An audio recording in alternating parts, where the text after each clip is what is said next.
The head coach of the Florida State Seminoles is Loucks, who's with us.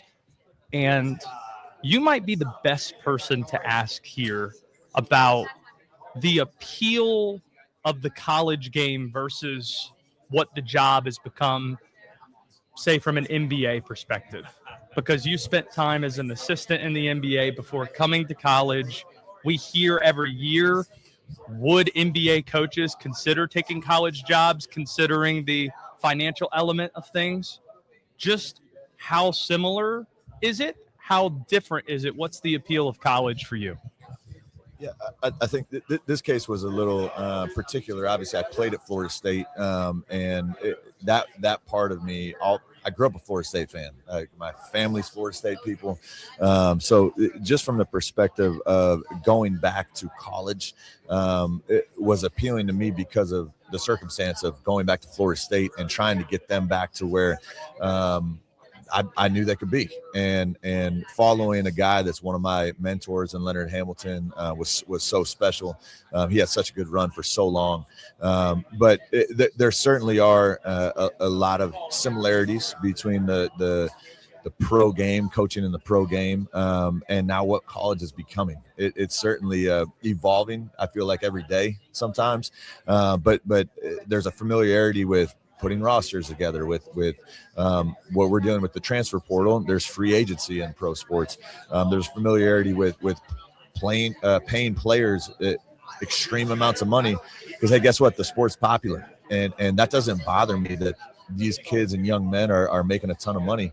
I actually love it. What a great way to make money for your family and set up your family to do something you love and that you're really talented at. So there's certainly some similarities. The difference is, and I had to learn so much on the job this year, coming to college, coaching in college for the first time, being a head coach for the first time.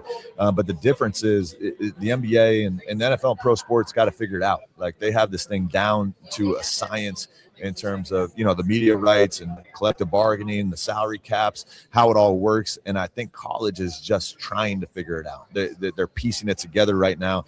And I think that's, a lot of people call it the Wild West, and it's crazy. To me, there's a huge opportunity to evolve with the rules and try to get ahead in certain areas. Ideally, because the transfer portal opens on Monday. Does it? What is ideally the dynamic of a general manager's relationship to the head coach in terms of evaluation, in terms of negotiation? What does it look like at Florida State? Yeah, to me, it's a partnership. I've known our general manager since I was 17 years old, a guy named Michael Fly. He's been a head coach in college at Florida Gulf Coast. He's helped Coach Hamilton, Andy Enfield, Dennis Gates, some of my close friends and mentors, build their programs. And he works his tail off. I mean, that guy's an absolute machine. But to me, it's a partnership. Well, hold 1 second. Working your butt off. When does that work happen? How much of it is watching guys who play for other teams who might potentially become available versus the international piece, which I know you know well? Like, what does the job of a general manager look like? Yeah, I think for every sport, it's a little bit different, and those conversations have to happen between the head coach and the general manager. I can only speak on Florida State. Sure. For us, it's all encompassing over several areas. Number one, organizing. Not only our high school recruiting, our databases, the relationships you have to have across the state, across the South, across the country, and now across the world, in terms of the relationships. Not only do you have to touch base with, but you have to maintain those relationships.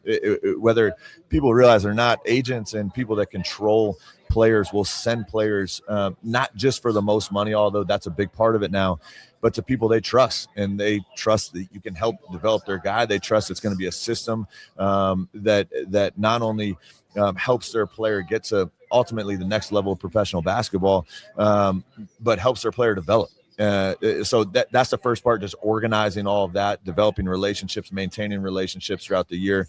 Coach Fly, I still call him Coach because I know him as a coach. Our GM Fly helps me with fundraising in the community, booster relationships, helps us on a day-to-day maintain relationships with the player. It's very, there's a common thread here. It's relationship driven.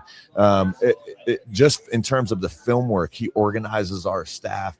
I think it's awesome to have GAs that are quasi scouts for you in terms of scouring lower levels of potential portal transfers months ahead of time. You can kind of tell in this day and age. Doesn't take a super smart individual. If the guy's averaging 25 and son, he's probably leaving. It's just the reality of it. But to dive into that film weeks ahead of time instead of days ahead of time is life-changing for us, because we feel like we really know the guys that potentially you can go after. How many deals do you think are already done between now and Monday? Honestly, a lot. And with guys who aren't even in the portal yet. Not even in the portal. And that's where, I just came from the NABC meetings with a lot of the head coaches in the country. Those are the things we got to clean up. Again, looking up at the NBA. This still happens in the NBA from time to time. Agents continue to work behind the scenes with front offices and management. You're telling me on July 1st when it's midnight and there are deals being announced that there was conversation before midnight? Yeah, no, correct. But the difference is, in the NBA, especially when you can prove it, there's some hefty punishments. There's fines. There's like legitimate enforcement. And right now, everyone is like, tampering, can't do tampering. Our AD is going to be on the tampering task force. So we talk about it all the time. These agents are working all year round. They are. And so when they call you with a list of players that are going to be available, I can't respond to it and I can't say anything about it, but you have their list. And sometimes it's weeks ahead of time, which is that side of it. We got to clean up that side of it. And I don't know the perfect solution, but I can assure you right now, in the Final Four, like there are guys playing in the Final Four that already have deals done with other teams, which is absurd to me. And not only the guys playing actively in the Final Four across the country, guys that haven't been playing for weeks, they already know where they're going, and the portal hasn't even opened. And that side, we got to find some solutions to fix that. Last thing for Luke Loucks, Florida State coach, joining us. You said you grew up a Florida State fan. What does that look like? Does that mean, is it all encompassing? Is it Charlie Ward?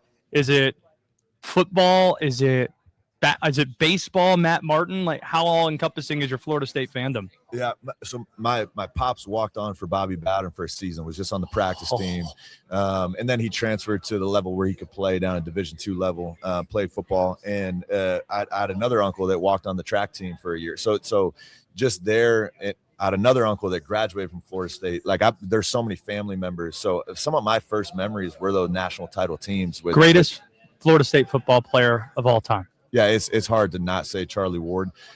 Dion would have a very strong case. There's a lot of them. Obviously, Jameis has a college player. It depends whether you're going college or overall career. There's a name I'm surprised you didn't bring up, because every Derek Florida Brooks, State. Yeah, I hear a lot of people, Florida Warwick State Dunn, people, bring there's up a lot. Peter Warwick, and not like in terms of like that guy was the greatest. Yeah, Florida State fans swear by that dude. In college, I mean, that was like, he was like the Randy Moss of college. Obviously his pro career didn't pan out as some of those other guys at Hall of Fame level NFL players. But that era was the era of my childhood. So, and now getting to know some of these guys on a friendship level, like, Charlie Ward is a close up, Bobby Sura on the basketball side, Sam Cassell, all these guys were my legends growing up, and now to represent Florida State and have relationships with those guys is really special. Luke Loucks, thanks for doing this. Thanks so much. It is.